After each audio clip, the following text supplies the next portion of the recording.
Hey everybody, it's Big John in the reloading room today. I got this knife. I carry this in my bag that I carry with me in the cab of our trucks. Kind of has all my backup stuff in it and some survival gear.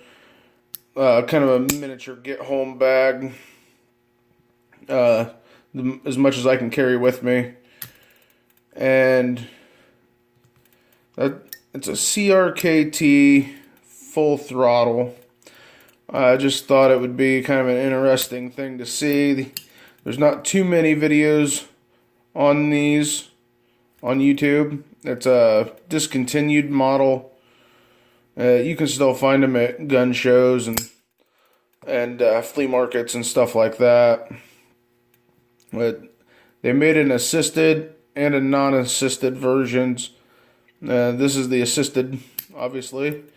It's I think a Ausaid or a equivalent steel. It isn't too bad. Takes a pretty good edge, holds it decent. Being that it's assisted and it's a little bit smaller than what I tend to like to carry. I think it's just under 3 inches.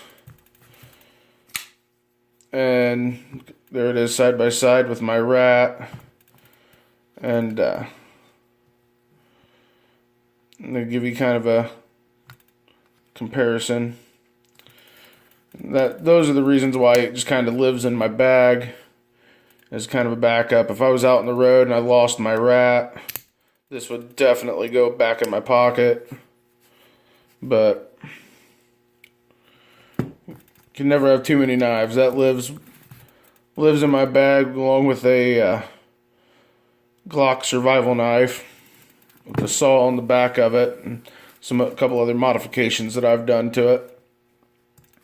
But the other big thing I've got for you is my Glock 26 that I've showed you in multiple videos that I had my friend of mine, Stipple.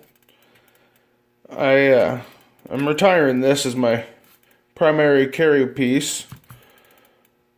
Not quite yet. It's still for the next few weeks, maybe a month or two. I am gonna be carrying this.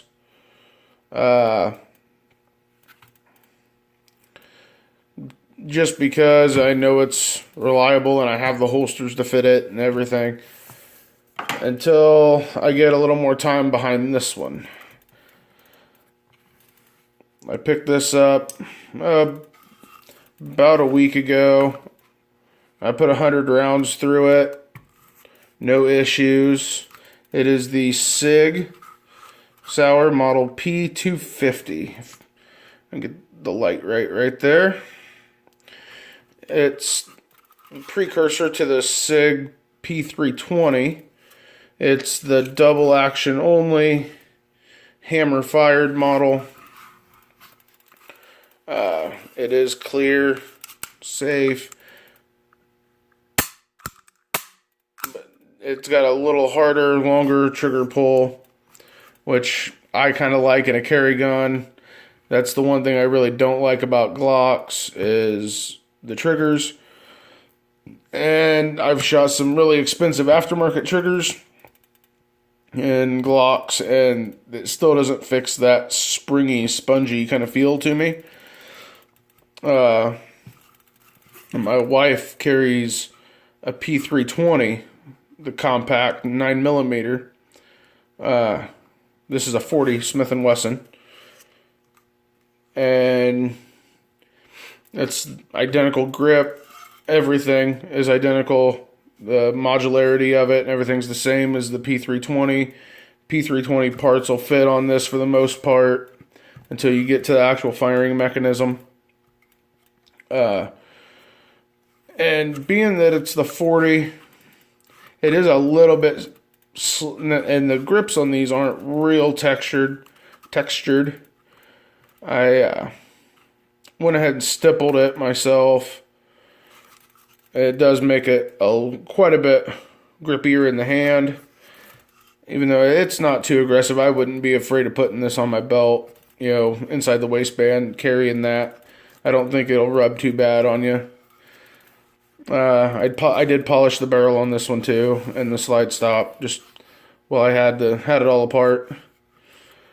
I do plan on putting another couple hundred rounds through it, and getting a light mounted underneath the barrel, and finding a decent holster. And this will be my new carry gun. You can find these fairly cheap. I got a really good deal on this one. Because they never got real popular because of the double action only trigger, which I really like as far as a carry gun. It's a very smooth trigger, very consistent. It just is a lot stiffer, longer pull. But if you can find one, definitely get it. Like I said, I've put 100 rounds through it so far. Probably going to go out here in a little bit and put another 100 or so through it. And I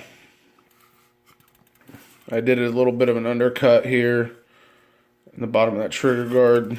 I stippled it too for my support hand. And yeah, we'll let you know how it goes and how it works out. Thanks for watching.